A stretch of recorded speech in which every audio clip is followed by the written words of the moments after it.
मानसिक समस्या आहे त्यांच्यासाठी आणि त्यांच्या कुटुंबियांसाठी आमच्या स्वमदत गटाच्या सभा होतात आणि या गटामध्ये ज्या काही चर्चा होतात, जे काही प्रश्न रेज केले जातात, तर त्याच्यामधून आम्हाला कल्पना येते की वेगवेगळ्या विषयांवर अ, रुग्णांना तसेच कुटुंबियांना माहिती पाहिजे असते आणि तसेच आम्ही विषय शोधतो आणि त्यावर या विषयात ज्यांनी काम केलंय त्यांची व्याख्यानं आम्ही आयोजित करत असतो.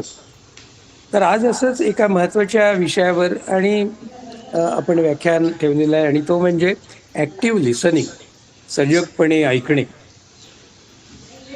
हा जो काही विषय आहे तो केवळ रुग्ण आणि कुटुंबियांनाच महत्त्वाचा आहे असं नाही. तर आम्ही सहज बोलता बोलता ज्यांच्याशी आम्ही या विषयावर बोललो, ते सर्वजण म्हणाले, की हा विषय आम्हालाही खूप महत्त्वाचा वाटतोय. कदाचित आज आम्हाला जमणार नाही, मग तुम्ही रेकॉर्डिंग पाठवा किंवा समरी पाठवा. तर त्यामुळे आपलं जे काही दैनंदिन जीवन आहे, आपलं जे वेगवेगळ्या स्तरावर जे काही व्यवहार आहेत, या प्रत्येक व्यवहारामध्ये आपल्याला अ, या कौशल्याची जर काही माहिती झाली आणि ती आपण अंगीकारली, तर त्याचा निश्चित उपयोग होऊ शकेल. आणि त्यासाठी डॉक्टर प्रज्ञा कुलकर्णी या आलेल्या आहेत. मानसशास्त्र या विषयात त्यांनी अ, पदवी आणि पदव्युत्तर या लेवलला ते शिकवतात. एम-ए आणि पी-एच-डी या पदवी त्यांनी या विषयात प्राप्त केलेल्या आहेत आणि गेले 23 वर्ष पुण्यातल्या सर परशुराम भाऊ महाविद्यालय या कॉलेजमध्ये त्या शिकवत आहेत. क्लिनिकल सायकॉलॉजी, हेल्थ सायकॉलॉजी आणि पॉझिटिव्ह सायकॉलॉजी या विषयांवर त्यांचं विशेष काम आणि संशोधन आहे. या विषयात त्या वर्कशॉप घेत असतात, प्रशिक्षण देत असतात. 2 सायकॉलॉजिकल टेस्ट या देखील त्यांच्या नावावर आहेत आणि प्रत्येक महाविद्यालयामध्ये एक काउन्सिलिंगचा सेल असतो, समुपदेशन कक्ष. तर त्याचेही काम, सोपं माध्यमाचे काम त्या बघत असतात. विविध वृत्तपत्र, मासिकं यात त्यांचे लेख आलेले आहेत आणि भावनांच्या प्रांगणात हे एक पुस्तक त्यांनी संपादित केलेलं आहे. गेली 8-10 वर्ष आपल्या संस्थेची, आपल्या कामाशी त्या संबंधित आहेत आणि विशेषतः विद्यार्थ्यांना आपल्या कामात सहभागी करून घेण्यासाठी त्या विशेष प्रयत्नशील असतात. तर अशा डॉक्टर प्रज्ञा कुलकर्णी यांची अगदी थोडक्यात ओळख मी ही करून दिली आहे. त्यांची खरी ओळख ही त्यांच्या प्रेझेंटेशनमधनंच आपल्याला होईल. तर मी त्यांना आता अशी विनंती करतो की त्यांनी त्यांचे सादरीकरण, त्यांचं विवेचन हे आपल्यासमोर ठेवावे. धन्यवाद. धन्यवाद सर.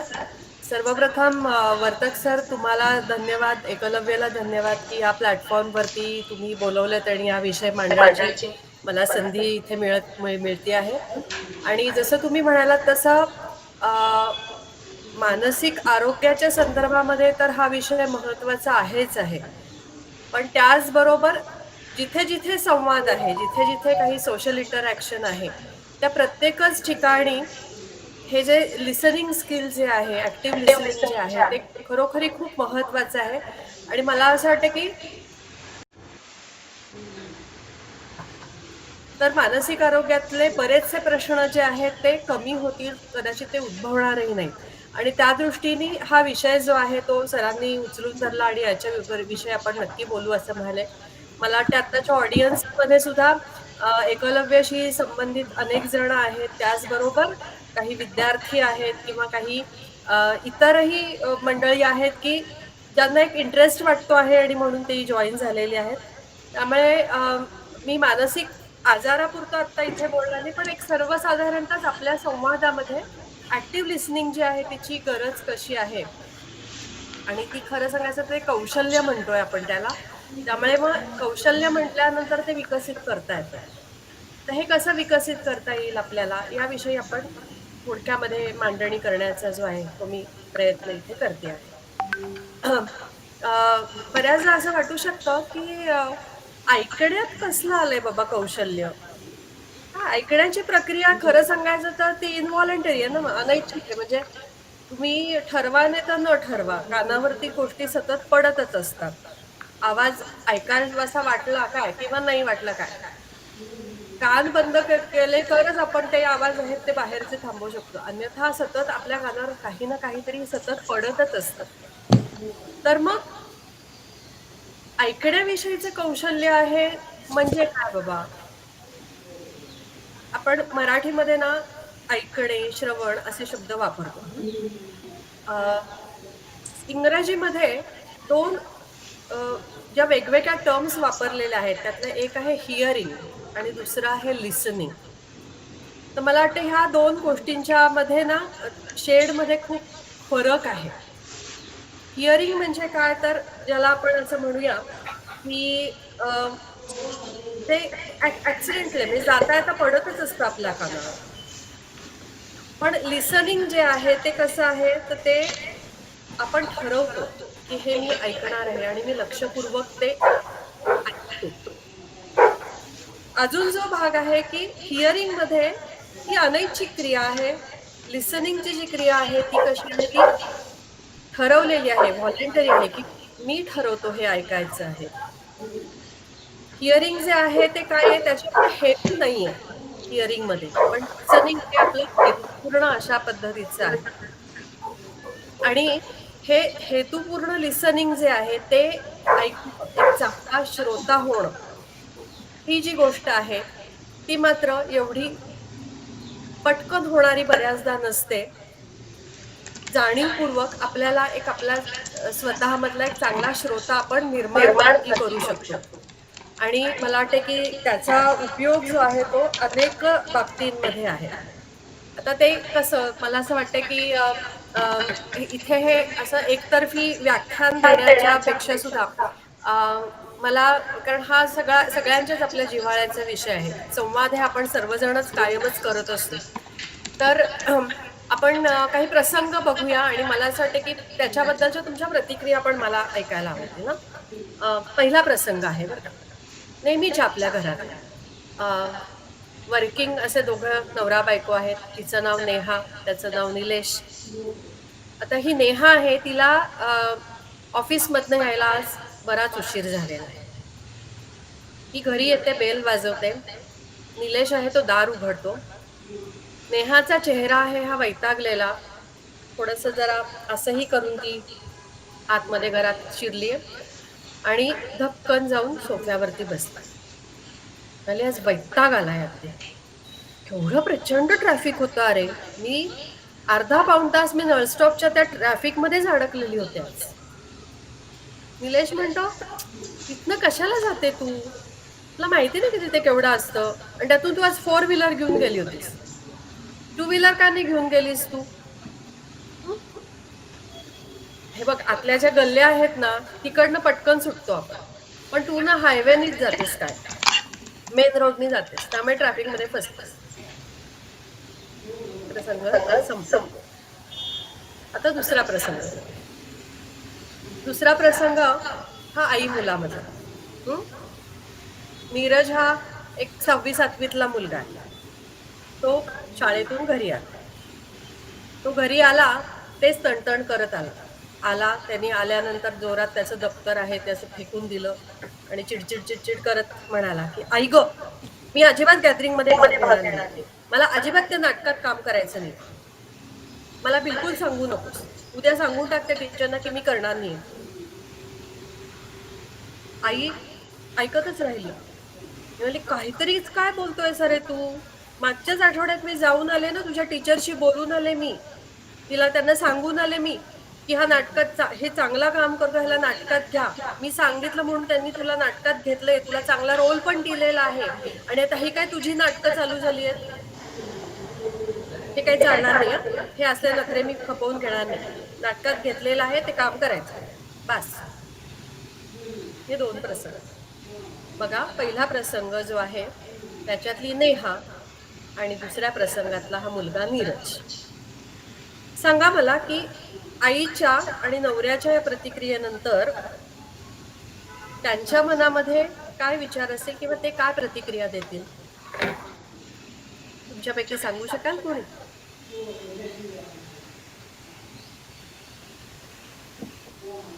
हा, प्लीज अनम्यूट करा आणि मोकळेपणाने बोला, कारण हा एकतर्फी ह्या व्याख्यान देण्याचा नाहीये, तर हा गप्पा मारवत संवाद करत पुढे जाण्याचे विषय आहे. हा हा, मंदार जी प्लीज. नीरजला जे आतून वाटतंय ते त्याने किंवा चिडचिडेपणामुळे असेल पण त्याने व्यक्त केलं ते आई त्याची ऐकून घ्यायला तयार नाही आणि आपलंच ती म्हणणं रेटते. त्याच्यामुळे थोडस संवादामध्ये म्हणजे पण चाललेला असं वाटतोय. बर, थँक्यू. छान छान. अजून? हा, प्रियांका. हॅलो.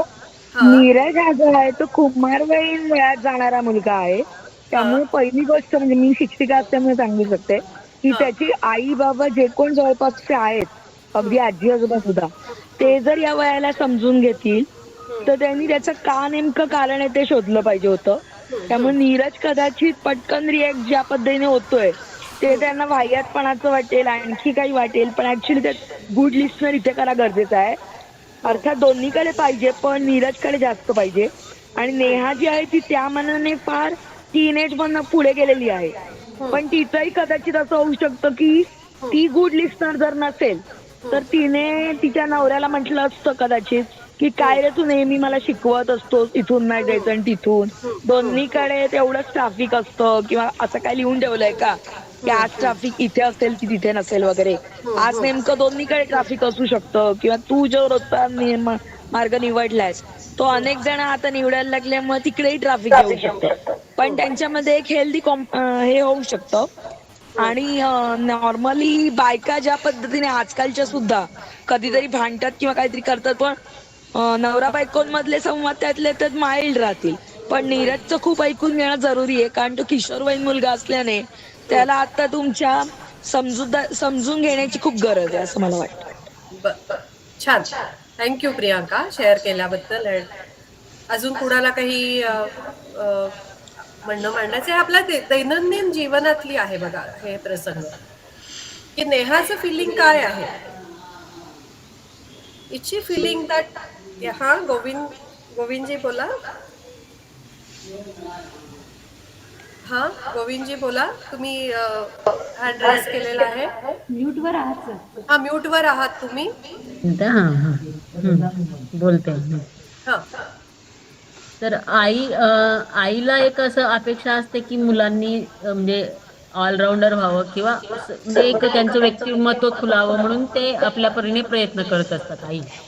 आणि मग ते मुलांना म्हणजे मग तिथं कुठंतरी मग आईचं काय असतं की ते म्हणजे की त्याने कसं तरी म्हणजे कसं बाहेर म्हणजे त्याच्यातनं एकलकोंडेपणातनं किंवा एक त्याचं ओव्हरऑल ग्रोथ कशी होईल म्हणून तिची तळमळ चाललेली असते तिच्या परीने. ती म्हणजे ती ऍक्ट करत असते की टीचर्सना भेटणं, त्याला एनकरेज करणं हे ते. पण आणि मग कुठंतरी ते मुलाला ते पटत नाही की आईने माझ्यासाठी असं हे करणं, की त्याला म्हणजे त्याला त्याचा स्पेस पाहिजे असतो. पण आईला काय वाटतं की तो लहान आहे, त्याला कळत नाही अजून. मग नंतर त्याला म्हणजे आपण आपलं कर्तव्य आहे, आपण त्याला थोडं एनकरेज करून थोडं म्हणजे त्याच्यामध्ये कॉन्फिडन्स वाढवावा म्हणून ती काहीतरी तिचा प्रयत्न चाललेले असते. तिचा प्रयत्न चालू आहे. पण मला आता नीरजच्या बाजूने सांगा, नीरजचं फिलिंग काय असणार आहे. नीरजचं फिलिंग म्हणजे त्याला कुठेतरी वाटतं की मी करू शकणार नाही, उगीच कशाला मग त्याच्यात पडायचं. म्हणजे असं एक त्याला फिलिंग असेल की आई उगीच जबरदस्तीने मला प्रत्येक ह्याच्यात टाकते. बर बर बर. प्रियांका ठाकूर. हां, मला असं वाटतंय की नीरजच्या बाजूने म्हणजे तो एक्सप्रेस करतोय, भले वैतागून किंवा चिडून एक्सप्रेस करत असेल, पण he is not being understood. असं ॲट दी एंड त्याला असं वाटेल की is not being understood and he is being told by his mother what to do. So he is expressing himself and there is no active listening from the mother's side, की आपला मुलगा काय बोलतोय आपल्याला ते समजून घेण्याऐवजी she is like imposing what she wants her son to do, असं मला वाटतं. तो अंडरस्टँडिंगचा जो कंपोनेंट आहे एक्सप्रेस केल्यानंतर तो थोडा मिसिंग वाटतो. तो मिसिंग वाटतो आहे. रीमा. हा, कधी कधी काय असतं की आपलं फ्रस्ट्रेशन आहे ते आपण आलेल्या आपल्या माणसांपुढे ओपन करतो हा आणि तेव्हा मग तुम्ही इमिजिएटली रिॲक्ट करायला पाहिजे असं नाही. तुम्ही जरी नुसतं शांतपणे बसलात ना, ते हा ऐकलं तरी हा ते बरंच पुरेसं असतं आणि हे अनेक वेळा प्रासंगिक असतं की ते फ्रस्ट्रेशन थोड्या वेळाने जातं पण. हा इमिजिएट कधी कधी असं वाटतं की काहीच आपण त्याला रिॲक्ट न करता नुसतं ऐकून घ्यावं, हा नंतर थोड्या त्याच्यावर आपल्याला चर्चा करता येईल असं. बर बर म्हणजे तुम्हालाही असं वाटतं की आय एम बिंग हर्ड किंवा माझी आई ऐकून घेते हे फिलिंग जे आहे ते त्याला असणार नाही. हं? बर ओके.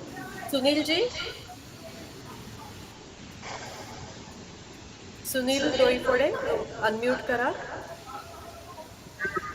दोन्ही प्रसंगामध्ये जे रिएक्शन्स जे आहेत हा त्या अग्रेसिव्ह आहेत दोन्ही रिएक्शन. बर समजूतदारपणाच्या नाही आहेत. ते बर जर गुड लिस्नर असते समजा हा किंवा त्यांना असं गुड लिस्नरचं नॉलेज हं. असतं तर त्यांनी समजूतदारीची भूमिका घेतली असती. जसं बर की ते नवऱ्याने म्हटलं असतं की अरे आलीस तू बस, मी चहा हं. करू का, हं. आजचा स्वयंपाक मी करू का, तुला करू लागू का वगैरे करून ते विषय डायव्हर्ट करून तिला थोडस सुदिंग हे केलेलं बरं पडलं असतं. हं. आणि हं. आईने मुलाला थोडस समजवलं असतं की हं. अरे तू त्या नाटकामध्ये काम करायचं नाही म्हणतोस, काम हं. केल्याने काय होणार आहे, त्याचे हं. फायदे काय आहे, तुझी हं. म्हणजे बोलण्याची क्षमता वगैरे किंवा ते जे जे काही आहे तुझ्या ज्या स्किल डेव्हलप होतील वगैरे हं. असे समजूतदारीच्या दोघांनी जरी भूमिका घेतल्या हं. असत्या तर हं. ते प्रसंग तिथेच डायल्यूट झाले असते. पुढे जायला त्याला वावच नसतं. आता याच्यामध्ये पुढे जायला वाव आहे. दोन्ही प्रसंगामध्ये जसं की नवरा बायकोच्या प्रसंगामध्ये होऊ शकते ते भांडणाच्या स्वरूपात ते पुढे जाईल आणि आई आणि मुलाच्या याच्याच प्रसंगामध्ये ते असं होईल की आई माझं कधी ऐकतच नाही, ती स्वतःच आपला हे करते आणि तो मुलगा पण तिथून रागाने निघून जाऊन तसा रिॲक्ट करेल असं होऊ शकतं. छान, फारच छान. मला वाटतं तुम्ही सगळ्यांनी जे काही मांडणी केलेली आहे त्याच्यामध्ये एक जो समान धागा आहे की त्याच्यामध्ये याच्यातून पुढे म्हणजे निश्चितपणे हा जो होतो आहे याच्यामध्ये सुसंवाद हा होत नाहीये. सटल लेवलला आहे, सूक्ष्म पातळीवरती आहे, पण भांडणापर्यंत कदाचित गेलं नाहीये पण ते जाऊ शकतं. पण दोन्ही ठिकाणी जे आहे की तिला वाटत नाहीये की नवऱ्याला समजलंय आणि मुलालाही निश्चितपणे की माझं ऐकून घेतीये असं वाटत नाही. कदाचित दोघही जण ना एक वाक्य वापरतील बरं का तिथे की अगं पण जरा माझं ऐकून तर घे. ही कदाचित स्वाभाविक प्रतिक्रिया जी आहे ना ती पुढे येईल. बऱ्याचदा हे आपल्या संवादांमध्ये घडत असतं बघा की व्यक्ती म्हणते की हो हो हो पण माझं जरा आधी ऐकून तर घे. म्हणजे याचा अर्थ असा आहे की तिकडे निश्चितपणे हे ऍक्टिव्ह लिसनिंग जे आहे ते होत नाही आणि ते ऍक्टिव्ह लिसनिंग व्हायला बराच तिकडे स्कोप आहे. तर आपल्या दैनंदिन आयुष्यामध्ये अनेकदा आपण फार चांगले लिसनिंग जे आहे ते करतोच अशातला भाग नाही. हं? तर हे ऍक्टिव्ह लिसनिंग म्हणजे काय बरं? तर सगळ्यात पहिला जो भाग आहे की त्याच्यामध्ये जेव्हा आपण ऍक्टिव्हली दुसऱ्याचं ऐकत असतो त्यावेळेला आपला फोकस जो आहे, आपला जो स्पॉटलाइट आहे ना, तो दुसऱ्या व्यक्तीवरती आहे. हं? ना की माझ्यावरती. आता या नीरजच्या उदाहरणामध्ये बघा की आईचा फोकस जो आहे ना तो स्वतःवरती आहे की अरे मी काय काय नाही केलं तुझ्यासाठी आणि मी एवढं हे केलेलं आहे आणि तू हे काय म्हणतोस. फोकस हा माझ्यावर आहे, फोकस त्याच्यावरती नाहीये. हं? आणि दुसरा जो भाग आहे ऍक्टिव्ह लिसनिंग मधला की काय तो सांगण्याचा प्रयत्न करतो आहे. हं? इकडे नेहा काय सांगण्याचा प्रयत्न करते की मी खूप थकली आहे, मी खूप दमली आहे आणि तिला कुठेतरी फक्त ते जे आपण थकलेलो आहोत, दमलेलो आहोत आणि त्यासाठी एक नवऱ्याकडनं की हो बाबा दमली आहेस हं तू. एवढे जे आहेत शब्द तेवढे पुरेसे आहेत. तिला सोल्युशन नकोय तिकडे. किंवा इथे सुद्धा नीरजला सुद्धा जे आहे की अपेक्षा अशी आहे तिथे की का रे काय झालं? असं काय झालं की तुला असं होत आहे? हा जो पुढचा जो संवाद आहे, हा संवाद तिथे अपेक्षित आहे. पण झालंय असं की तिथे फोकस हा स्वतःवरती आहे ऐकणाऱ्याचा, ऐकून घेण्यावरती नाहीये. दुसरा जो भाग आहे की काय सांगितलं जातंय आणि काय नाही सांगितलं जाते, या दोन्ही गोष्टी ज्या आहेत त्या ऍक्टिव्ह लिसनिंग मध्ये फार महत्वाचं आहे. म्हणजे बघा, बऱ्याचदा व्यक्ती ही शब्दांनीच बोलते सगळं, अशातला भाग नाही. अनेकदा म्हणजे ती जी आहे ती असं करून आलेली आहे, ती येऊन धप्पकन बसली आणि हुश करते. ह्या गोष्टींकडे सुद्धा आपण लक्षपूर्वक ऐकू शकतो. हं? आणि ह्या गोष्टी सुद्धा खूप काही गोष्टी त्या व्यक्तीबद्दल, तिच्या आत्ताच्या मनस्थितीबद्दल सांगतात आपल्याला. त्याच्याकडे आपण ऐकतोय का, त्याच्याकडे आपण कानाडोळा करतोय का, हे खूप महत्वाचं आहे. लिसनिंग मध्ये फक्त शब्दांना ऐकणं नाहीये, तर त्या शब्दांच्या मागचा ज्या जो विचार आहे, भावना आहेत, त्या माणसाच्या गरजा आहेत, त्या ज्या आहेत त्या एक्नॉलेज करणं आहे. तो भाग जो आहे तो ऍक्टिव्ह लिसनिंग मध्ये अतिशय महत्वाचा आहे. मी एक तुम्हाला असं म्हणेन की या निमित्ताने आता ऍक्टिव्ह लिसनिंग मध्ये काय अपेक्षित आहे हे आपलं आता बोलणं झालेलं आहे. तर आपल्या अवतीभोवती असा एखादा तरी आहे का ऍक्टिव्ह लिसनर, आपल्या स्वतःच्या बाबतीत असेल किंवा एखाद्या तुमच्या परिचयामध्ये असेल किंवा तुम्ही पाहिलेला आहे, अशी एखादी व्यक्ती आपल्याला आठवली का की ही व्यक्ती ना ही खरोखरी छान ऐकते, किंवा तिच्याशी ना मला जाऊन बोलावंसं वाटतं बरं का. तर अशी एखादी व्यक्ती आली का डोळ्यासमोर तुमच्या?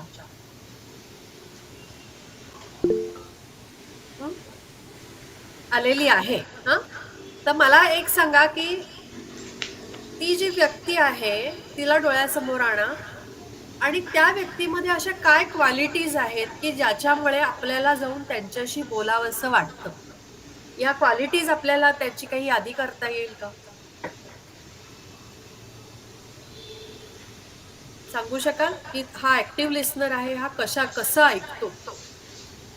अगदी थोडक्यात त्रोटक याच्यामध्ये सांगूया पटपट. हा मंदार, ऐकणाऱ्याची भावना समजून घेतली तर तो बोलणारा ओपन होतो जास्त प्रमाणात. बर. ऐकणाऱ्याचे म्हणजे ते आपल्याला हे समजतं की यांना माझ्या भावना समजतायत, हे आपल्याला त्यांच्या ऐकण्यातनं समजतं. Priyanka? Not being judgmental. Okay. मतलब मैं जब शेयर करती हूँ तो सामने वाला जो है he just listens without being judgmental and not judging me, आणि इमिडिएट सोल्यूशन देत नाही. Like he is there simply listening and that is what is most important. कधी कधी मला solution, I don't want solution, I just want someone to listen to me. म्हणजे बऱ्याचदा not giving references की okay someone did this so even you should do this. Okay Priyanka, very nicely said. खूप छान हे तू बोललीस आता की मला पटकन सोल्युशन देत नाही तो जस्ट माझं म्हणणं आहे ते ऐकून घेत असतो. येस. ओके. सुनीलजी?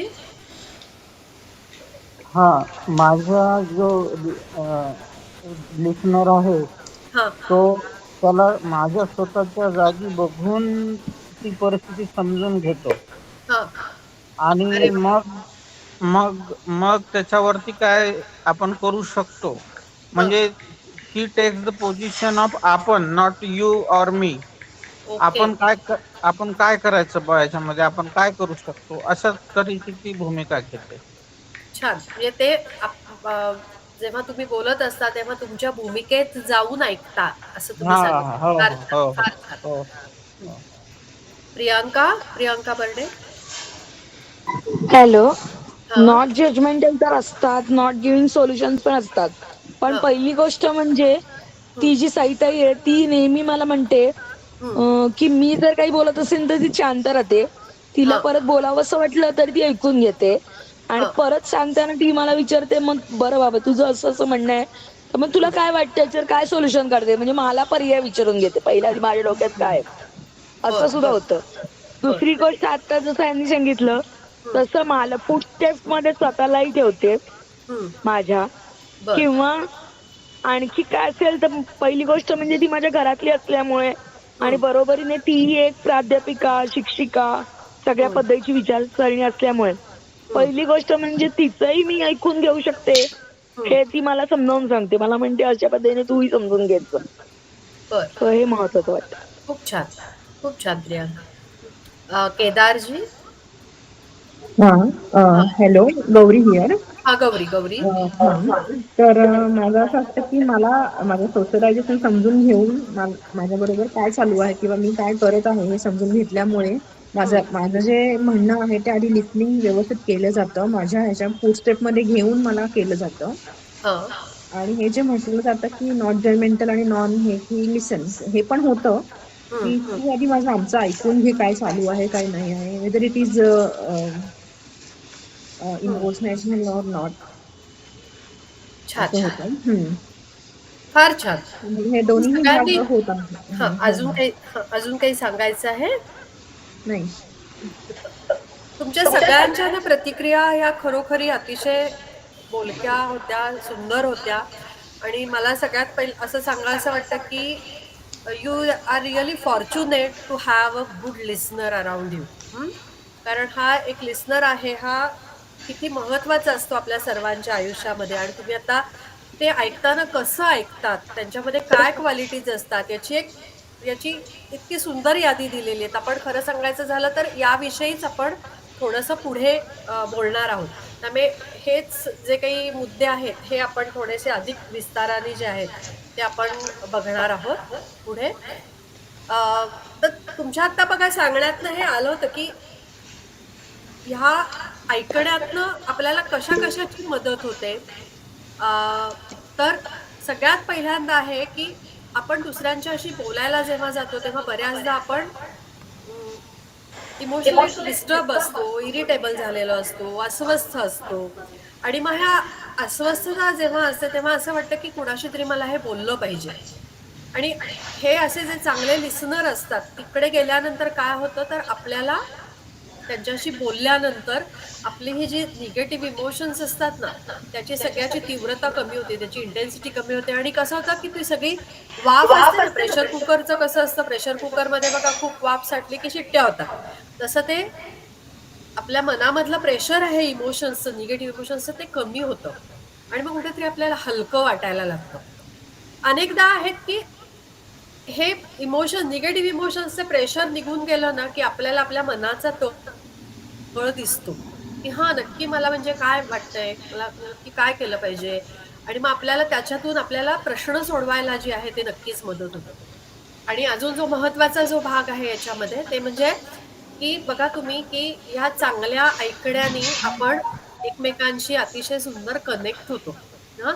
की थोडक्यात हे संवादाचे सेतू असतात ना, हे संवाद सेतू हे कशामुळे निर्माण होतात तर हे या चांगल्या एक ऍक्टिव्ह लिसनिंग जे आहे त्याच्यामुळे निर्माण होतात.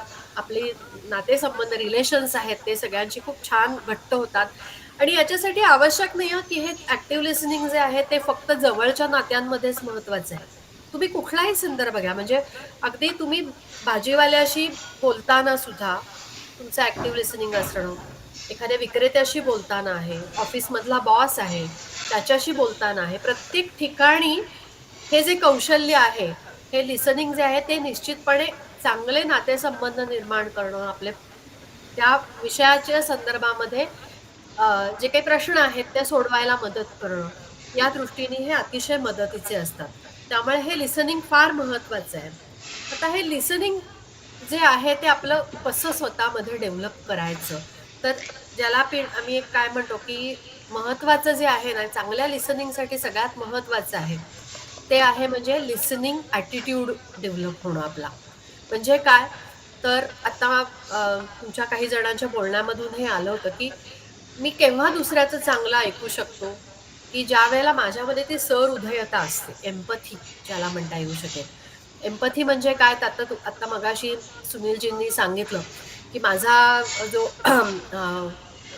श्रोता आहे, म्हणजे माझा जो लिसनर आहे तर ते ना माझ्या भूमिकेत जाऊन विचार करतात. तर एम्पथी म्हणजे काय तर दुसऱ्याच्या भूमिकेत जाऊन त्याचा, त्या प्रसंगाचा, त्या प्रश्नाचा, त्या व्यक्तीच्या भावनांचा विचार करणं हे एम्पथीचा भाग आहे. आणि ही एम्पथी जी आहे, ही जी सहृदयता आहे, ती जर माझ्यामध्ये असेल ना, तर मी सहजपणे दुसऱ्याचं खूप छान ऐकू शकते किंवा ऐकू शकतो. तर एक इथे ह्या एम्पथीच्या विषयीच एक अतिशय एक छान व्हिडिओ आहे. छोटासाच एक 5 मिनिटाचा आहे. ती व्हिडिओ क्लिप आपण बघूया. अ, मला खात्री आहे की तुम्हाला सगळ्यांना ती नक्कीच आवडेल.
प्रज्ञा मॅडम लवकरच ती दाखवतील क्लिप. तोपर्यंत आपण सगळेजण आपापल्या मनात या ऍक्टिव्ह लिसनिंग विषयी जे काही प्रश्न असतील किंवा आपल्याला काही याची समजा उत्तरं मिळत नसतील की याच्यात नक्की काय हवं किंवा म्हणजे माझ्या ह्याच्यातल्या माझ्या सिच्युएशनमध्ये मला काय प्रश्न येतात ऍक्टिव्ह लिसनिंग करताना, तर जरूर आपण ते मनात आणून ठेवावेत. किंवा तुम्हाला शक्य असेल तर तुम्ही आपल्या चॅटबॉक्समध्ये जरी समजा टाईप करत गेलात तरी आपल्याला त्याची उत्तरं प्रज्ञा मॅडम नंतर देऊ शकतील. तर त्याच्यावर जरूर एकीकडे विचार करा.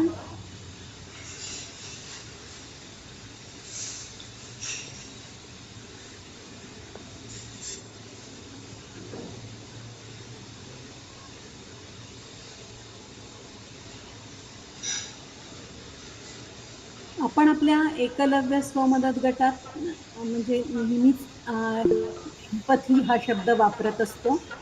आली आहे या प्रज्ञाताईंची क्लिप आली आहे.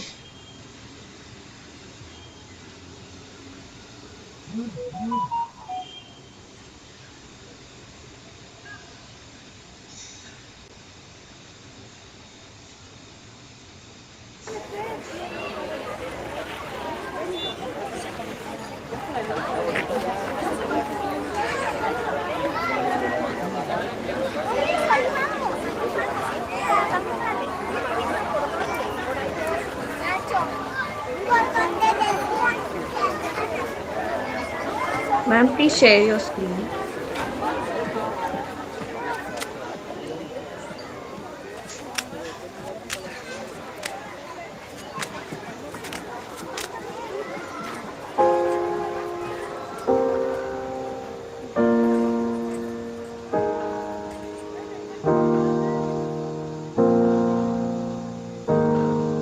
दिसत आहे ना तुम्हाला? हो हो नो हरकत करा. ऐकू येतंय? हो.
السويس. يلا يا ابني القطر هيمشي.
सर्वांना नीट बघता आली, ऐकू आली? हो हो हो हो. एम्पथी याच्याबद्दल आपण जे बोलत होतो ते कुठे कुठे जाणवलं तुम्हाला?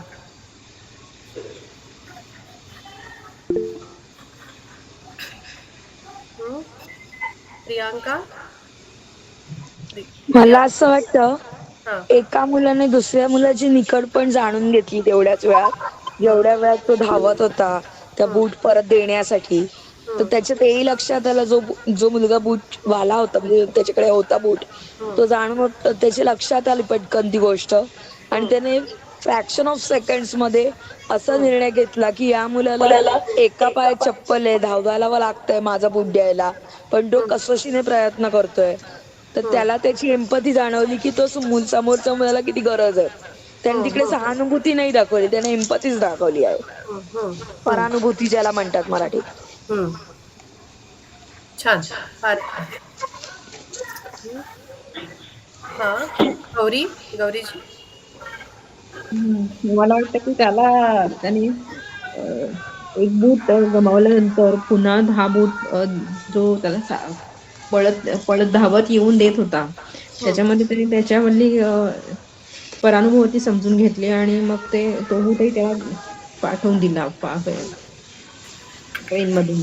दोघही जण एम्पथी मोडवर होते हे असं वाटतं का तुम्हाला? हो. आणि तुमच्या हे लक्षात आलं का आशुतोषजी? तुम्ही बोला. हो, दोघाही जणांच्या ऍक्टिव्ह एम्पथी मोड होते आणि ऍक्टिव्ह लिस्निंगच्या पुढे जाऊन ऍक्टिव्ह फिलिंग अँड एम्पथायझिंग असं घडलं याच्यात. आता तुम्ही बघा की ऐकणं हे फक्त शब्दांचं आणि वाक्यांचं नसतं, पण या दोन्ही मुलांनी जे सेन्स केलं एकमेकांच्या बद्दल, त्यामुळे हे जे होतं हे निश्चितपणे ऍक्टिव्ह लिसनिंगच होतं, असं नक्कीच म्हणता येईल आपल्याला. सुनीलजी? हा, दोघांनी त्या जो ट्रेन मध्ये होता त्यांना जाणवलं की माझ्यावर जे बितत आहे ते त्याच्यावर पण बितत आहे. हम्म, तर त्यामध्ये एका जणाचा जरी प्रॉब्लेम सॉल्व्ह झाला हम्म, तरी मी खुश आहे. म्हणजे एम्पथी हा हम्म, दॅट इज हम्म, हिज इमोशन. हम्म, हम्म, त्याच्यामुळे ते तशा प्रकारे त्याने तो बूट फेकून त्याला दिला. हम्म. अतिशय छान. हम्म. आपण बघितलं की एम्पथी ही भावना जी आहे ती सहृदयता म्हणूया आपण, परानुभूती म्हणा, वेगवेगळे शब्द वापरले जातात त्याच्यासाठी, तदनुभूती म्हटलं जातं. तर यातला जो महत्वाचा जो भाग आहे की असं काही नाहीये की मोठं झाल्यानंतरच आपण आपल्यामध्ये ती क्षमता वाढते, पण लहान मुलांमध्ये सुद्धा ही जी क्षमता आहे की दुसऱ्याच्या भूमिकेत जाऊन विचार करणं ही असते आणि ती या फिल्म मधून अतिशय सुंदररित्या दाखवलेली आहे.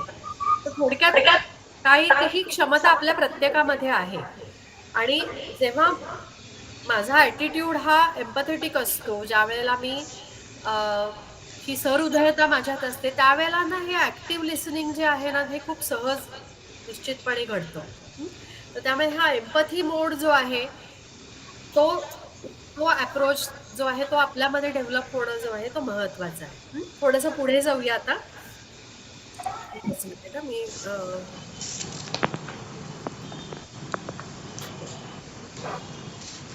इथे 3 चित्र दाखवलीत बघा, की हे कितीही जरी आपण म्हटलं ना, की एम्पॅथी ही चा जो मोड आहे किंवा एम्पॅथी मोडवरती स्वतःला ठेवणं हे ॲक्टिव्ह लिसनिंगसाठी छान आहे किंवा नातेसंबंधांसाठी चांगलं आहे. आपल्या मानसिक आरोग्याच्या देवाण-घेवाणीसाठी किंवा त्याच्यासाठी अतिशय चांगलं आहे. तरी सुद्धा होतं काय, की बऱ्याचदा आपल्याही नकळत आपण आयदर इंडिफरन्स मोडवरती जातो, नाहीतर आयडेंटिफिकेशन मोडवरती. म्हणजे काय होतं ते बघा हां. इथे ना काही चित्र दाखवली आहेत. वरच्या या चित्रामध्ये तुम्हाला दिसतंय, की हा माणूस आहे ना, हा नदीच्या काठी उभा आहे आणि ती लांबून नदी पाहतो आहे. बऱ्याचदा असं होतं ना, की आपल्या अवतीभोवती ज्या काही घटना घडत असतात किंवा गोष्टी घडत असतात, तर या सगळ्या गोष्टींच्या बाबतीमध्ये आपण दूरवरून पाहत असतो, एक प्रेक्षक म्हणून. म्हणजे जसा एखाद्या रोडवर ॲक्सिडेंट झाला, तर बघ्याची भूमिका घेणं असतं किंवा तटस्थता असते, की ठीक आहे, ते दुसऱ्याच्या बाबतीत चाललंय, मला म्हणजे माझा काही त्याच्याशी फारसा संबंध नाही. अशा पद्धतीचा मोड जो आहे, तो अनेकदा आपण तो इंडिफरन्सचा मोड घेतो किंवा दुसऱ्या टोकाला काय होतं, की विशेष करून जवळच्या नात्यांमध्ये तर हे खूप जास्त होतं, की त्याचा प्रश्न हा माझाच प्रश्न आहे. म्हणजे नीरजनी नाटकात काम करणं हा जो भाग आहे अ, हा त्याचा भाग नसून हा माझ्यासाठी त्यांनी केलंच पाहिजे. याला आपण आयडेंटिफिकेशन म्हणतो, की अ, दुसऱ्याच्या ज्या गोष्टींमध्ये अति गुंतवणूक जी आहे ती बऱ्याचदा असते. आणि मग होतं काय याच्यातून, की आयदर आपण इंडिफरंट मोडवरती असतो, नाहीतर आयडेंटिफिकेशन मोडवरती. त्याच्यातून आपण ह्या एम्पथीतून जरा इकडे-तिकडे लांब जातो. एम्पथी म्हणजे काय आहे बघा, की एम्पथी म्हणजे तिथे इथे मध्ये चित्र एक दाखवलेलं आहे, की तिथे तो जो माणूस आहे, तो स्थिरपणे तिथल्या एका दगडावरती बसलेला आहे. त्यामुळे तो स्थिर आहे. पण त्याचे पाय जे आहेत, ते तो करंट एक्सपिरियन्स करतायत. म्हणजे करंट म्हणजे पाण्याचा जो प्रवाह आहे, तो अनुभव घेतायत त्याचे. पण तो स्थिर आहे. हां, म्हणजे काय, की दुसऱ्याचे प्रश्न, दुसऱ्याचे हे मी जाणून घेतो आहे, पण हे सगळं जाणून घेताना मी त्याच्या प्रश्नांमध्ये गटांगळ्या नाही खात तर मी स्थिर आहे आणि मला असं वाटतंय, की ही जी स्थिर असणारी जी व्यक्ती आहे, पण तरीसुद्धा दुसऱ्याच्या भावना समजून घेणारी, वेदना समजून घेणारी व्यक्ती जी आहे, ती या एम्पॅथी मोडवर असते. आणि ही व्यक्ती जी आहे ना, ती दुसऱ्याला अधिक जास्त चांगली मदत करू शकते आणि ती अधिक जास्त चांगली ॲक्टिव्ह लिसनिंग मोडवरती ती निश्चितपणे जास्त असते. अर्थात हे निश्चितपणे सोपं नाही, पण आपण हे नक्की समजून घेण्याचा प्रयत्न करावा, की एखाद्या प्रसंगामध्ये मी आत्ता नक्की कुठे आहे? इथे आहे का इथे आहे? आणि how I can be more empathetic. Empathy मोडवरती मला कसं येता येऊ शकेल, याचा आपण प्रयत्न करण्याचा प्रयत्न करूया. अर्थात 100% वेळेला मी आता एम्पॅथी मोडवरती आहे असं होणार नाहीये. अनेक वेळेला आपण जे आहे, की जाऊ दे ना, मला काय त्याचं, इथे असतो, किंवा अरे बापरे, मग मी एखादी गोष्ट पाहते आणि मग ते इतकं माझ्या मनामध्ये राहतं की मला रात्री झोप येत नाही, मला सतत त्या माणसाचाच विचार येतो आणि मग अस्वस्थता येते, की कधी कधी असंही होतं की मैत्रीण आपली तिचे प्रश्न ऐकल्यानंतर आपल्याला असं वाटतं इतकं आपण स्वतः डिस्टर्ब होतो. तर तिथे जे आहे की बऱ्याचदा ती मैत्रीणच नंतर येऊन मिळेल की ठीक आहे बाई, माझे माझे प्रश्न मी सांभाळते, तू एवढी माझ्यामुळे डिस्टर्ब होऊ नकोस. हं? तर ही जी एम्पथी आहे ही खूप महत्वाची आहे ऍक्टिव्ह लिसनिंगसाठी, आणि आपण let's try to be on that empathy mode. हा महत्वाचा भाग आहे. दुसरा जो काही ॲटिट्यूड आहे ते म्हणजे एक ऍक्टिव्ह लिसनर होण्यासाठी ना खूप आपण प्रामाणिक असणं गरजेचं आहे. प्रामाणिक म्हणजे कुठल्या अर्थाने की प्रामाणिकपणे मला वाटलं पाहिजे की मला ऐकायचं आहे या व्यक्तीचं. असं आपल्याला खोटं नाटक नाही करतायत की हां आता ना मी तुझं छान ऐकणार बरं का, असं होत नाही. मला खरंच जेव्हा प्रामाणिकपणे वाटतं ना की yes I want to listen to this person, मला ऐकायचं आहे, त्याच वेळेला आपण एक चांगले श्रोते जे आहेत ते होऊ शकतो. आणि दुसरा जो एक महत्वाचा हर्डल असतो की अनेकदा आपण दुसऱ्याचं ऐकताना हे चूक आहे का बरोबर आहे, हे योग्य आहे का अयोग्य आहे, हे जे योग्य अयोग्य, हे मगाशी प्रियांका जे म्हणाले की माझा श्रोता जजमेंटली ऐकत नाही, तर हे जेव्हा जजमेंट्स घेऊन बसतो ना आपण की हे नाही नाही, हे तू जे बोलतीये असं चुकीचंच आहे, हे असं नाही झालं असलं पाहिजे, तर नॅचरली समोरचा माणूस हा आपोआप खिचतो. नीरजच्या बाबतीमध्ये जर बघितलं, आईने सांगितलं की हे का नाव काढायचं म्हणजे हे चुकीचं आहे, हे असं नाही वागायचंय. जेव्हा ही जजमेंटल होऊन आपण ऐकतो तेव्हा निश्चितपणे काय होतं की तो संवाद जो आहे ते पुढे कंटिन्यू होत नाही, आणि मग तिथेच ऐकणाऱ्याला म्हणजे वाटत राहतं की हा मला समजूनच घेत नाही, हा मला ऐकूनच घेत नाही, आणि जो ऐकून घेत असतो तो म्हणतो की नाही याचे विचार आहेत ते चुकीचेच आहेत, मी ऐकूच शकत नाही या गोष्टी. हं? तर असं तुम्हाला वाटू शकेल कदाचित की मग काय दुसऱ्याला त्याची चूक काय कधी सांगायचीच नाही का, ते चुकत असला समोर दिसत असला तर ऐकताना नॉन जजमेंटल व्हा याचा अर्थ फक्त असा आहे की चूक बरोबर अशी शहानिशा न करता जेव्हा ऐकता आहात तेव्हा पूर्ण त्या व्यक्तीच्या भूमिकेत जाऊन ऐका. तुम्ही त्याला नंतर फीडबॅक देऊ शकता, पण ते कधी तर ऐकून पूर्ण झाल्यानंतर. बऱ्याचदा आपण ते कम्युनिकेशन मध्येच ब्रेक करतो आणि आपण कसं हे चुकीचं आहे किंवा हे असं कसं असलं नाही पाहिजे या ट्रॅकवरती जातो, आणि मग हा संवादाचा सेतू जो आहे तो तिथे कोलमडून जातो, आणि मग परत सगळेजण आपण स्वतंत्र वेगवेगळ्या वेगळ्या बेटांवरती असतो की जो ऐकून घेत नाही त्याला, म्हणजे जो श्रोता असतो तो त्याला असं वाटतं की मी एकटी आहे, मला कोणी ऐकून घेत नाही, मला कोणी समजून घेत नाही, आणि दुसरी व्यक्ती आहे ती कदाचित तिच्या रागामध्ये असते, संतापात असते की हे कसं हे चुकीचं वागतोय. तर हा जो पुन्हा मी म्हटलं की संवाद सेतू जो आहे तो निर्माण करण्यासाठी हा जो आपला मेंटल ॲटिट्यूड आहे हा अत्यंत महत्वाचा आहे. ज्या काही नेहमीच्या गोष्टी असतात ज्या हे आपला ऍक्टिव्ह लिसनिंग आहे त्याच्यात अडथळे कुठल्या निर्माण करतात, तर बऱ्याचदा आपण का नाही ऐकू शकत, तर याचं कारण असं आहे की माझ्या मनामध्ये ना दुसऱ्याचं ऐकण्यासाठी एकदा जागाच नसते, कारण मी स्वतःच माझ्या मनात इतके विचार आणि इतक्या भावना आणि अनेक कामं यांनी मी इतकी प्रीऑक्युपाईड आहे की दुसऱ्याचं ऐकून घ्यायला आतमध्ये थोडीशी जागा लागते ना, तर ती जागाच अनेकदा आपल्याकडे नसते आणि त्यामुळे आपण चांगल्या पद्धतीने ऐकू शकत नाही. किंवा बऱ्याचदा आपण दुसऱ्याबरोबर संवाद करत असताना आता ह्याला मी काय उत्तर द्यायचं याच्यातच आपण गुंतलेलो असतो. त्याच्यामुळे सुद्धा कधी कधी काय होतं की आपलं लिसनिंग जे आहे ते तेवढं ऍक्टिव्ह जे आहे ते होत नाही. किंवा बऱ्याचदा आपल्याला ना आपण काय म्हणूया की गोष्टींची शहानिशा करण्यामध्ये असतो की मग काय झालं, म्हणजे फॅक्ट्स काय होत्या, मग टीचर काय बोलल्या, हा काय बोलल्या, ते काय बोलल्या, किंवा मग तिथे ट्रॅफिक जे आहे ते तिथे होतं मग इकडे नव्हतं का, मग 4 व्हीलरच का 2 व्हीलर का नाही घेऊन गेलीस वगैरे वगैरे वगैरे, ज्या मग याच्यामध्ये फॅक्ट फाइंडिंग जे आहे. तर या फॅक्ट फाइंडिंग मध्ये आपण इतके गुंततो की जी व्यक्ती सांगते त्या सांगण्याच्या मागच्या त्याच्या इमोशन्स काय, ती काय सांगण्याचा प्रयत्न करते याच्याकडे आपलं दुर्लक्ष होतं.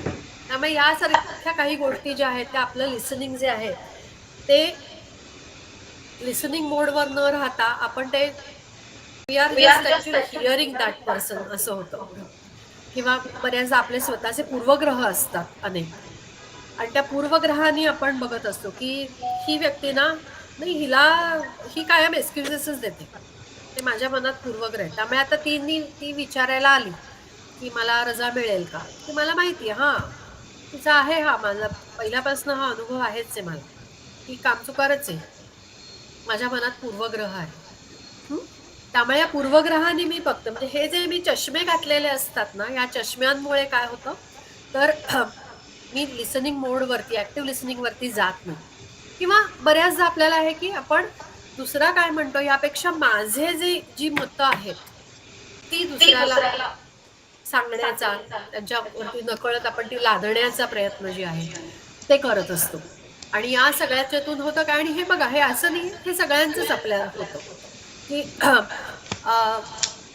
मला काय वाटतं, म्हणजे एखाद्याचा प्रश्न घेऊन जर एखादी व्यक्ती आली तर तिला काय वाटतं यापेक्षा याच्याबद्दल प्रॉब्लेम सॉल्व्हिंग कसं केलं पाहिजे, माझं मत काय, हे आपण दुसऱ्याचं ऐकण्यापेक्षा अधिक लादण्याचा जो आहे किंवा सांगण्याचा प्रयत्न अनेकदा करतो.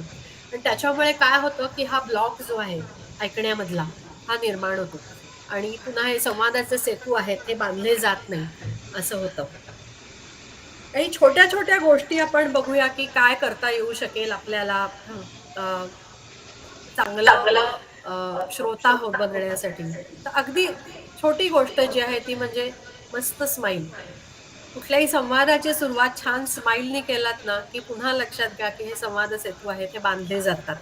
त्यामुळे एक छान स्माईल जे आहे, म्हणजे आता उदाहरणार्थ तो नीरज खूप सांगतो आहे बडाबडा, तर आईने एक जस्ट हसून एक स्माईल दिला आणि त्याला का रे बाबा काय झालं, की बघा संवादाच्या सगळे मार्ग आहेत ते ओपन झाले.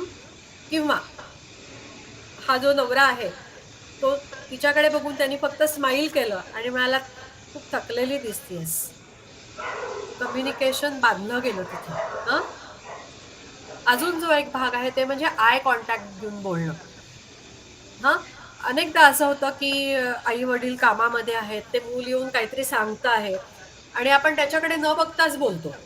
किंवा आपण टीव्ही बघतो आहोत, स्वयंपाक करत असते आई, त्याच्यामध्ये ते करता करता मी बोलते, तर त्याच्यामध्ये मी आय कॉन्टॅक्ट जे आहे ते देत नाही. त्यामुळे मग बऱ्याचदा त्यांना की माझं ऐकतंय असं मला वाटत नाही. अनेकदा आपला मोबाईल जो आहे तो त्यातला सगळ्यात महत्वाचा जो आहे तो डिस्ट्रॅक्टर असतो.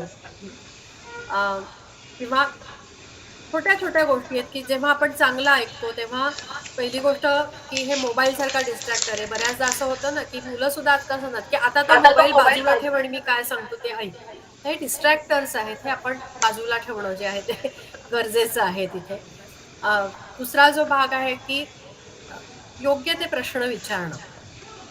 बऱ्याचदा एक साधा ओपन एंडेड प्रश्न आहे की काय झालं, किंवा एक साधं रिफ्लेक्शन किंवा ज्याला आपण पॅराफ्रेझिंग म्हणू की खूप थकलेली दिसतेस किंवा खूप चिडचिड झालेली दिसतेय, की लगेच समोरची व्यक्ती ना ओपन अप होते.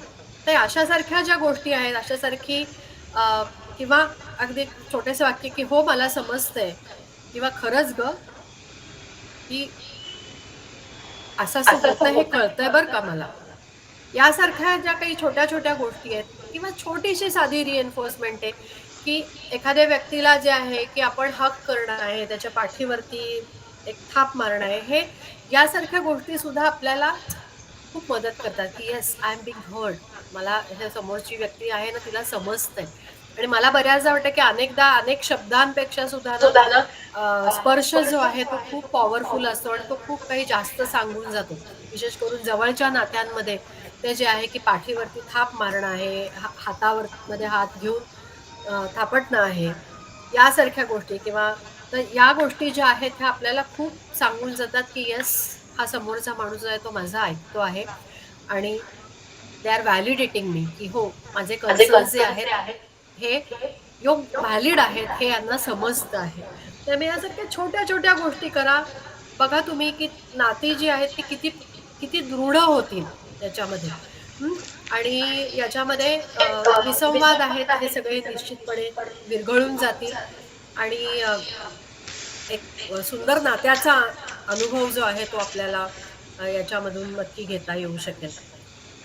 आता बऱ्याचदा वाटतं की आपल्याला अपेक्षा अशी असते की लिसनरना इतरांनी असावं बरं का.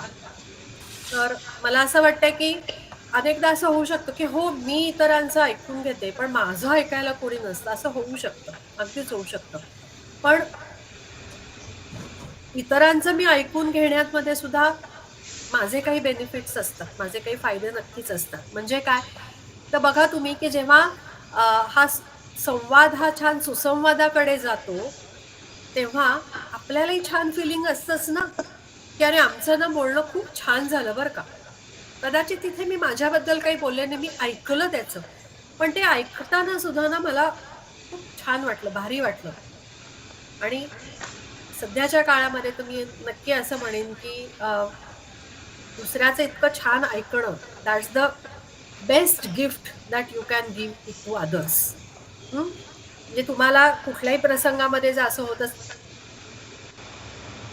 तुम्हाला हा फीडबॅक जर मिळाला की मला जेव्हा काही बोलावंसं वाटतं ना तेव्हा मी तुझ्याकडे येते किंवा तुझ्याशी येऊन बोलते, तर ही एक खूप मोठी शाबासकी आहे आपल्याला. हे नक्की आपण गृहीत धरावं. आणि जसं मी म्हटलं की त्याच्यामुळे आपल्याला म्हणजे दुसऱ्याला तर मदत होतेच होते, पण आपण दुसऱ्यासाठी अशा प्रकारचा सपोर्ट निर्माण करू शकतो, हे फिलिंग आपल्याला सुद्धा खूप आनंदाचं असतं. आता आपण ते जे त्या व्हिडिओमध्ये पाहिलं ना, की त्याच्यामध्ये तो जे मूल आहे त्याने स्वतःचा बूट काढून दिला. पण ते काढून दिला म्हणजे he is actually losing something. त्या क्लिपमध्ये दिसत होतं बघा, की त्याच्यासाठी सुद्धा ना ती नवीन पेअर जी आहे ती किती महत्वाची होती. त्याला ते इतकं छान फिलिंग होत होतं. सारखे आपले बूट पुसत होता, त्याच्यात धूळ बसू देत नव्हता. त्यामुळे he is actually losing something. पण तो बूट आहे दुसरा बूट काढून फेकून दिल्यानंतर त्यालाही खूप समाधान मिळालं. आणि हे समाधान जे आहे हे कशाचं आहे, तर हे निश्चितपणे जे आहे, कारण हे सहृदयता त्याचं समाधान जे आहे ते प्रत्येक चांगल्या आपण जेव्हा चांगलं ऐकतो दुसऱ्याचं तेव्हा आपल्याला नक्कीच मिळत असतं. आपण एक जर बघितलं विशेष करून मेंटल हेल्थ सिनारिओमध्ये जर आपण बघितलं तर अनेकदा बरेचसे मानसिक प्रश्न हे आता सध्या निर्माण का होत आहेत, तर याचं कारण जे आहे की मुलांना काय मोठ्यांना काय एक चांगला लिसनर नसतो. अनेकदा ते प्रश्न आहेत ते का चांगल्या लिसनरनी ना तिथे तिथे निवळतात. तिथल्या तिथे त्याच्या भावना आहेत, खूप नकारात्मक भावना आहे, चिडचिड आहे, संताप आहे, उद्वेग आहे, डिप्रेशन आलेलं आहे, औदासिन्य आहे, हे तिथे तिथे निवतात. जे जर तो श्रोता आपल्या घरातच असेल, तो आपल्या मित्रमैत्रिणींमध्ये असेल तर अनेकदा हे श्रोते मिळत नाहीत. मग काय होतं की ह्या निगेटिव्ह इमोशन्स या पायलअप होतात आणि मग त्याचा खूप विस्फोट होतो असं अनेकदा दिसून येतं. अजूनही जर तुम्ही एक बघितलं असेल तर जे काही इव्हन सुइसाईडच्या केसेस असतात तर त्याच्यामध्ये सुद्धा बहुतेक केसेसमध्ये दिसून येतं की मी डिस्ट्रेस्ड आहे, मला त्रास होतो आहे आणि मला मदतीची गरज आहे, हे कुठल्या ना कुठल्या तरी प्रकारे सांगण्याचा प्रयत्न त्या व्यक्तीने केलेला असतो. पण अनफॉर्च्युनेटली इतरांना ना ते समजलेलं नसतं, म्हणजे इतरांना ते ऐकू आलेलं नसतं. कारण असे अनेक मेसेज हे वागण्यातनं बोलण्यातनं ह्या व्यक्ती देत असतात. म्हणजे बऱ्याचदा मला असं वाटतं की त्यांना जर एक चांगला लिसनर योग्य वेळेला तिथे मिळाला असता तर अनेक जीव जे आहेत ते आपल्याला तिथे वाचवता नक्की येतील. तर त्या दृष्टीने सुद्धा जे आहे की आपण इतरांसाठी एक मानसमित्र झालो या ॲक्टिव्ह लिसनिंगच्या माध्यमातून, तर मला नक्की खात्री आहे की मानसिक आरोग्याचा खूप चांगला संदेश जो आहे तो आपण इतरांना देऊ शकू आणि इतरांच्या आयुष्यामध्ये आपण हा जो डिस्ट्रेस आहे तो कमी करायला नक्की खूप मोठी मदत जी आहे ती आपण करू शकू. अगदी शेवटचं जे आहे तो म्हणजे जसं इतरांचं ऐकणं महत्त्वाचं आहे, तसं तितकंच महत्वाचं आहे ते स्वतःला ऐकणं. म्हणजे स्वतःच्या बाबतीमध्ये सुद्धा हे ऍक्टिव्ह लिसनिंग करणं. दिवसभरामध्ये कुठेतरी थोडासा वेळ जो आहे तो आपण स्वतःसाठी काढला पाहिजे आणि त्याच्यामध्ये शांतपणे माझ्या मनात काय चाललेलं आहे, माझ्या मनातले जे वेगवेगळे कल्लोळ आहेत ते काय आहे, हे आपण शांतपणे ऐकण्याचा प्रयत्न केला पाहिजे. आणि हे शांतपणे ऐकणं म्हणजे नॉन जजमेंटली ऐकणं. म्हणजे माझ्या मनात हा आलेला विचार बरोबर आहे का चुकीचा आहे, की असं मला कसं काय वाटतंय, असं नाही वाटता कामा. हं? किंवा मला हा एवढा राग का येतो आहे. तर हे सगळे जजमेंट्स काढून जसं आहे तसं त्या पद्धतीने काय होतं आहे, काय मनात विचार येत आहेत, काय भावना आहेत, कुठल्याही डिनायलच्या मोडवर न जाता आपल्या भावना विचार जे आहेत ते न नाकारता त्याचा एक स्वीकार करून तो ऐकणं, स्वतःचे भावना, विचार, काही स्मृती असतील आपल्या, त्याच्याबद्दलच्या आठवणी, त्रासदायक गोष्टी आहेत, या सगळ्यांकडे थोडंसं तटस्थतेने, थोडं लांब होऊन या सगळ्यांच्याकडे आपल्याला बघता येईल का, हे जे आहे हे लिसनिंग टू सेल्फ, हे सुद्धा तितकंच महत्वाचं आहे आपल्या स्वतःच्या मानसिक आरोग्यासाठी. म्हणून आम्ही जेव्हा ही वेगवेगळी वर्कशॉप्स घेतो ना त्यावेळेला एक ऍक्टिव्हिटी आम्ही घेतो.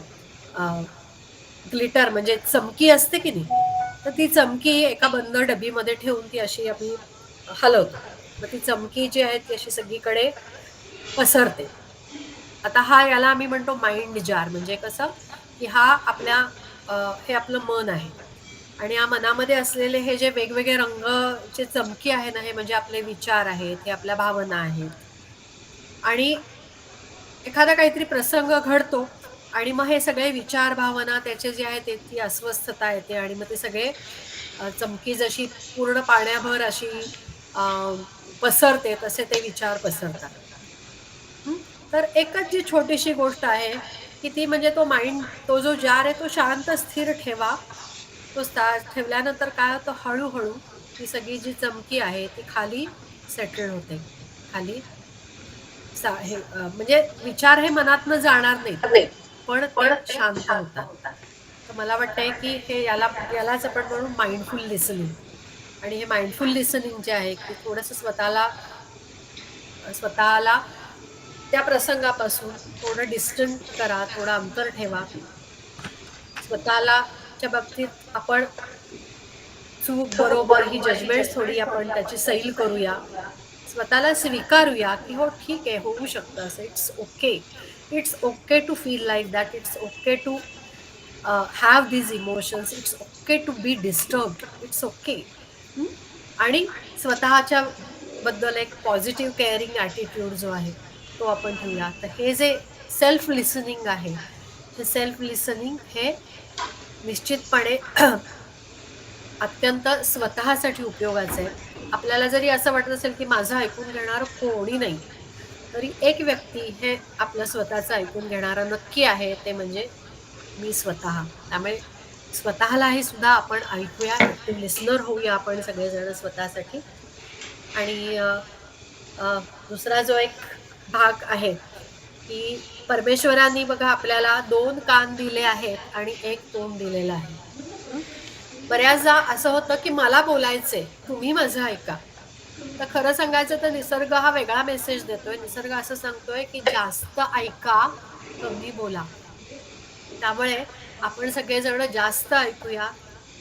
लेट्स बी गुड लिसनर आणि कमी बोलूया. अर्थात जिथे आवश्यकता आहे तिथे बोलणं गरजेचंच आहे, पण जास्त ऐकूया. Let's be good listener. आणि या नोटवरती आज आपण इथे थांबूया. कुणाला काही प्रश्न विचारायचे असतील तर नक्कीच बोलूया, विचारा. हा, आशुतोष देव. हा, तुम्हाला काही प्रश्न विचारायचा आहे?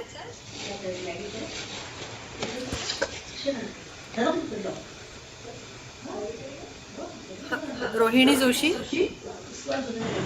मॅडम, ते नॉन जजमेंटल बद्दल तुम्ही जे बोलले, मला त्याच्यावर एक क्वेरी आहे की बरेचदा समोरच्या व्यक्तीला हे मान्यच होत नाही की त्यांचे पण काही विचार आहे किंवा त्यांचं पण म्हणणं खरं असू शकते.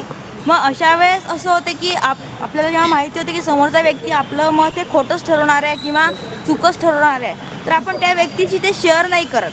तर मग अशा केसमध्ये आपण कसं बिहेव करायचं किंवा काय करायचं? जे तुम्ही म्हणाले की ऍक्टिव्ह लिस्नर पाहिजे, हिअरिंग पाहिजे. मग हे आपण कोणाला बोलूच शकत नाही, कारण की आपल्याला माहिती असते की समोरचा व्यक्ती आपल्याला नेहमी निगेटिव्हच देणार आहे. तर मला याच्यात थोडंसं तुमचं गायडन्स हवं होतं की आम्ही काय करायचं मग अशा केसमध्ये? आम्ही मग बोलायचं की नाही बोलायचं? कारण की बोललं तर हेच प्रूव्ह होणार आहे की तुम्ही चुकीचे आहात. तुझा अतिशय अतिशय योग्य आणि चांगला प्रश्न आहे. आणि हे जे आहे हा अनुभव आपल्यापैकी प्रत्येकाला आहे. हं? बरोबर. दुसऱ्या व्यक्तीने चांगलं लिसनर असावं हे हे जर असेल तर ते कम्युनिकेशनला मदत करेल. पण दुसरी बरोबर. व्यक्ती जी आहे तिने चांगलं लिसनर असलंच पाहिजे, ही गोष्ट जी आहे ती आपल्या कंट्रोलमधली नाही. त्यामुळे हा बरोबर. ऍक्टिव्ह लिसनिंगचा अनुभव हा आपल्याला सगळ्यांकडूनच मिळेल असं निश्चितपणे नाही. हा काही बाबतीमध्ये जे आहे की पण तरी सुद्धा आपण आपलं जे म्हणणं आहे ते मांडण्याचा प्रयत्न हा नक्की करावा. पण हा अट्टहास की दुसऱ्यांनी मला समजून घेतलंच पाहिजे, हा अट्टहास जो आहे तो आपल्याला अधिकाधिक फ्रस्ट्रेट करणारा असेल. म्हणून मी म्हटलं की सगळे जण ऐकून घेणारे असतीलच असं नाही, पण निदान आपल्या अवतीभोवती एखादी तरी व्यक्ती अशी असले तर त्याचा आपल्याला खूप निश्चितपणे फायदा होतो. आणि जसं मी म्हटलं की निदान आपण तिथे ऍसर्ट करण्याचा नक्कीच प्रयत्न करावा की तुमचं म्हणणं काय आहे. हे ऍसर्टिव्ह असणं जे आहे ते उपयोगाचं आहे. आणि त्याच्यामध्ये आपण सातत्य ठेवलं तर कदाचित कधी ना कधीतरी समोरच्या व्यक्तीमध्ये फरक पडायची शक्यता नाकारता येत नाही. पण हे आपल्याला सातत्य मात्र ठेवायला लागतं. हा भाग आहे. पण मॅडम मग त्या केसमध्ये ते प्रॉपर कम्युनिकेशन होतच नाही ना, कारण की समोरचा व्यक्ती लिसनिंग मोडमध्येच नसतो. तर मग त्या केसमध्ये प्रॉपर कम्युनिकेशन होऊन ते प्रॉपर कन्फ्युजनला जातच नाही. मग अशा केसमध्ये त्या व्यक्तीला वाटते की माझ्यासोबत कम्युनिकेशन करत नाही हे लोकं किंवा माझ्यासोबत हे शेअर करत नाही. आता या हे असं बाबतीमध्ये समोरच्या व्यक्तीचा परसेप्शन असते. तर या व्यक्तीमध्ये एक करता येऊ शकेल की त्या व्यक्तीने त्याचा ऍक्टिव्ह लिसनिंग मोडवर नसला तर you can be on active listening mode. म्हणजे तुम्ही तुम्ही त्या व्यक्तीला काय म्हणायचं आहे हे तुम्ही ऍड्रेस करू शकता, ते पॅराफ्रेज करू शकता, ते सांगू शकता त्या व्यक्तीला, ज्याच्यातून कदाचित ती बरं. व्यक्ती जी निगेटिव्हिटी ओके. आहे ती कमी व्हायला मदत होऊ शकते. असं होऊ शकतं. ओके. आणि थोडंसं एक स्टेप ते खाली येऊ शकतात आणि थोडे तुम्हाला लिसनिंग मोडवरती तुम्ही त्यांना कुठेतरी थोडं 2 पावलं पुढे आणू शकता. ते निश्चितपणे करू शकता तुम्ही. हं? पण हे ठीक आहे. सातत्याने हे प्रयत्न करायला लागतात. ही मात्र गोष्ट खरी. ओके. Thank you madam. हं? थँक्यू. ओके.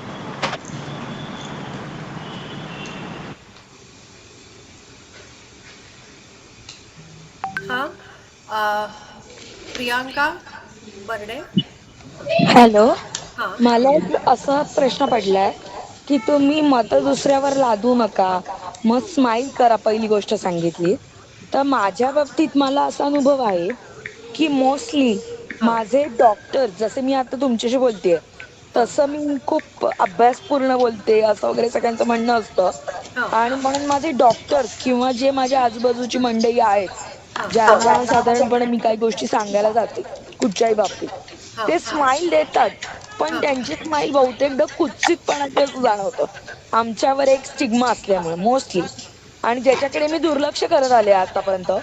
पण ही जी माझी गुड लिस्नर आहे ती पण काही वेळेला असं म्हणजे नोटीस करते की आम्ही ज्या डॉक्टरांकडे जातोय किंवा आमच्या घरातली इव्हन तिच्या आणि माझ्या संदर्भातले जे मोठे व्यक्ती आहेत हा जे त्या बाबतीत गुड लिस्नर पण ते स्वतःही वागत नाही असं तिचं म्हणणं असतं. सो आम्ही त्याच्याकडे दुर्लक्ष करूनच वागतो. पण हा मोस्टली आता माझं काय झालंय, त्याच्यामुळे मी औषधं जेव्हा घ्यायला जाते तेव्हा ती मला जाणते, म्हणजे आम्ही दोघी एका वेळेला जातो आणि त्या डॉक्टरांशी बोलताना किंवा काय थोडक्यात बोलतो असं काहीतरी करतो आणि दुसरी गोष्ट म्हणजे एकमेकांना समजून घेतो, असंच आमचं चाललंय. सो ज्या वेळेला ते डॉक्टर समोर येतात किंवा आणखी कोणी येतं, मला आजकाल तर असं फिलिंग येतं की प्रत्येक वेळेलाच मला स्माईल मिळते. आता ती स्माईल नक्की कोणत्या साईडची ठरवणं हा पण एक दृष्टिकोन असू शकतो. म्हणून मग मी स्वतःला समजावते आणि कधी कधी तिने जर असा प्रश्न मांडला तर तिलाही मी म्हणते कदाचित आपण असं मानून चालूया की त्यांची स्माईलच तशी असेल किंवा ते जास्त बिझी असल्यामुळे तसं असेल असं वाटतं. पण आमच्या घरात बहुतेकदा आम्हाला कुत्सितपणाची स्माईल मोस्टली मिळत आलेली आहे. त्यातून आम्हाला हे असं जास्त वाटतं.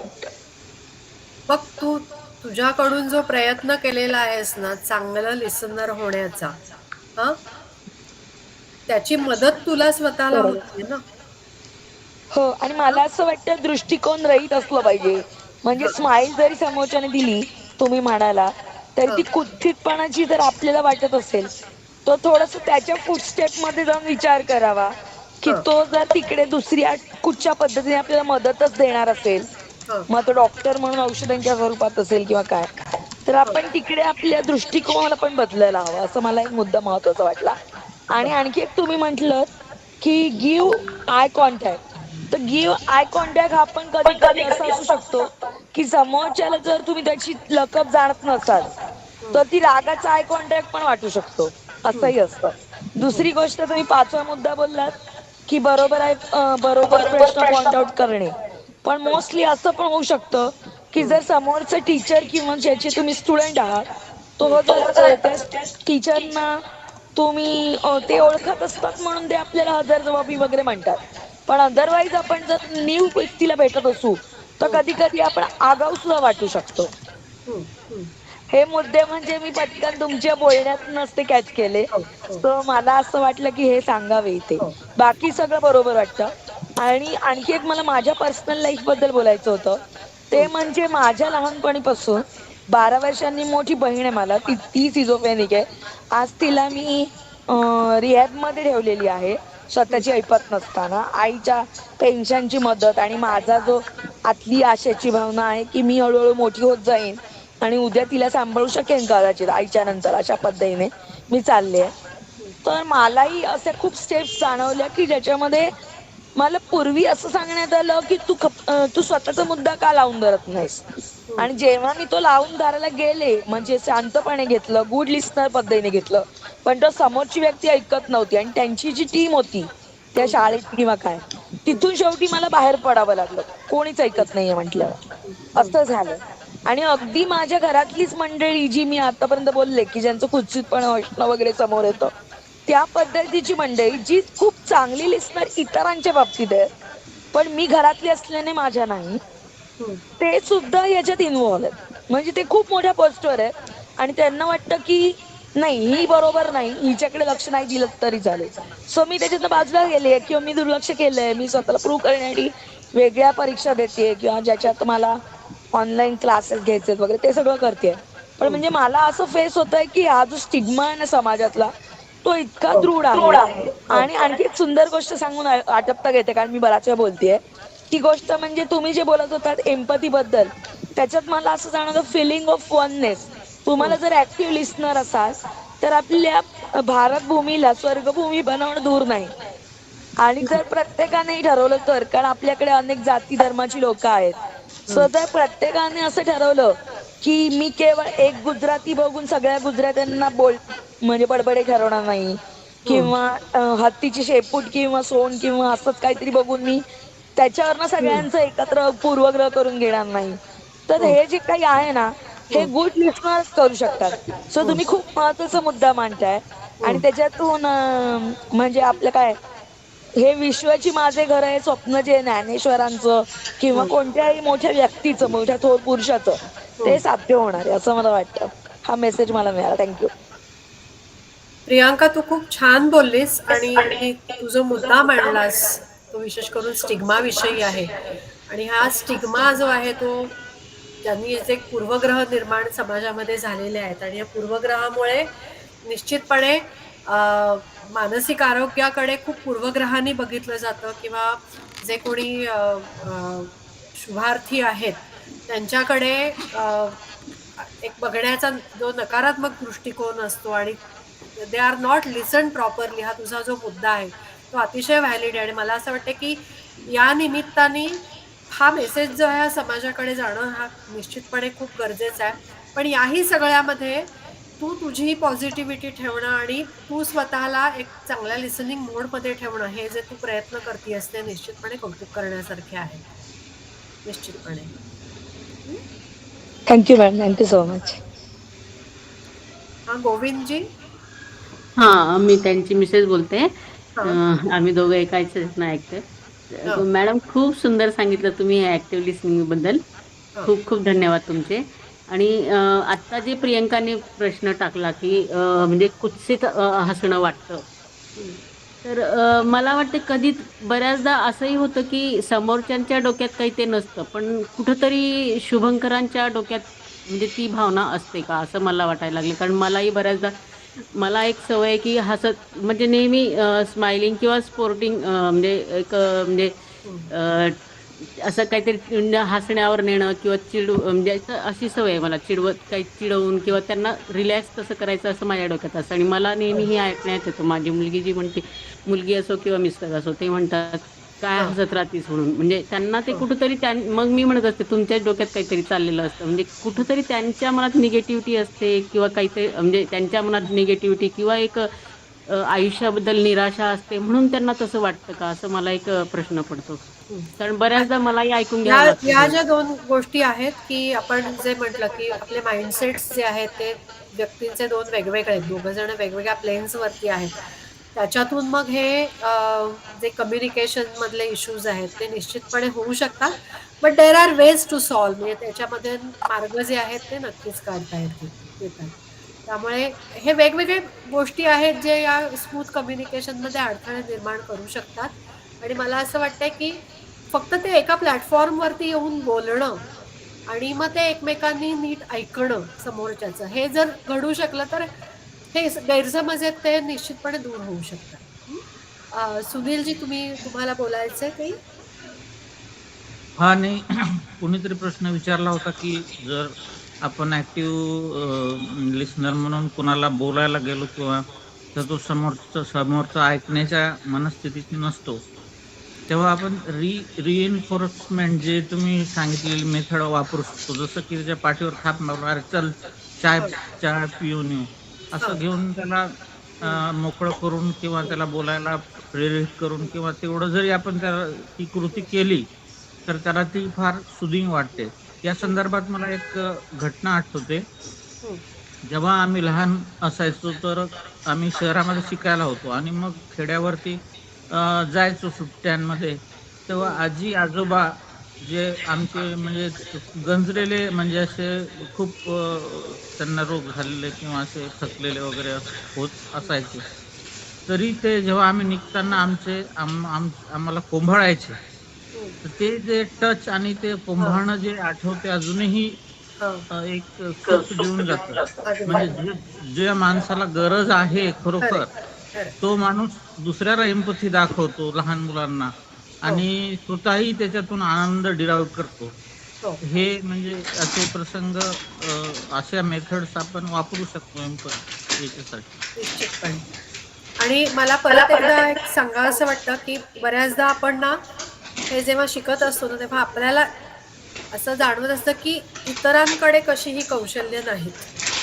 तर आपण थोडासा हा फोकस जो आहे ना ते माझी कौशल्य आहेत ती कशी सुधारता येतील याच्यावरती आपण ठेवूया.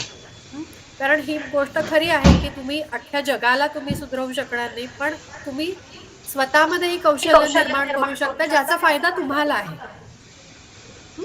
तर त्यामुळे आपण एक चांगलं लिस्नर होण्याचा प्रयत्न करूया. एक चांगलं कम्युनिकेशन जे आहे ते इतरांबरोबर, आपल्या घरच्यांबरोबर किंवा आपल्या कामाच्या ठिकाणी तिथे डेव्हलप करण्याचा आपण प्रयत्न करूया. त्याचा निश्चितपणे काही प्रमाणात फायदा हा आपल्या स्वतःलाच राहणार आहे. तर त्या दृष्टीने मला वाटतं बराच वेळ झालेला आहे. 7:30 वाजून गेलेले आहेत. प्राचीजी, थांबायचंय का आपण आता इथे? 1-2 मिनिटात. चांगले आणि महत्वाचे प्रश्न आले या निमित्ताने. हो. समारोपाकडे येते. प्रज्ञाताईंनी खूप छान सगळं अगदी सहज सोप्या पद्धतीने त्यांचा हातखंडाच दिसतोय खरं तर हे सगळं करण्यामध्ये, कारण त्या मूळच्या टीचर म्हणजे कॉलेजमध्ये त्या शिकवतात. त्यामुळे खूप छान पद्धतीने त्यांनी ही सगळी गोष्ट समजावून सांगितलेली आहे की ऐकावं कसं. मला याच्यामध्ये असं जे सगळं व्हिडिओ पण आपण जो बघितला आणि त्याच्यातलं एक महत्त्वाचं म्हणजे रिकव्हरीच्या दृष्टीने जे काही थोडंसं बोलावंसं वाटतं ते 1-2 मिनिटात बोलते, की मानसिक आजाराच्या परिस्थितीमध्ये साधारणपणाने समोरच्या व्यक्तीत बदल घडवणं हे एक प्रमुख उद्देश असतो. म्हणजे आजाराच्या परिस्थितीत तो असतोच, पण त्याच्यामध्ये शुभार्थी, शुभंकर यांच्यामध्ये कुठेतरी संवादाच्या जो पूल आहे, सेतू आहे, त्याला कुठेतरी धक्के बसत असतात.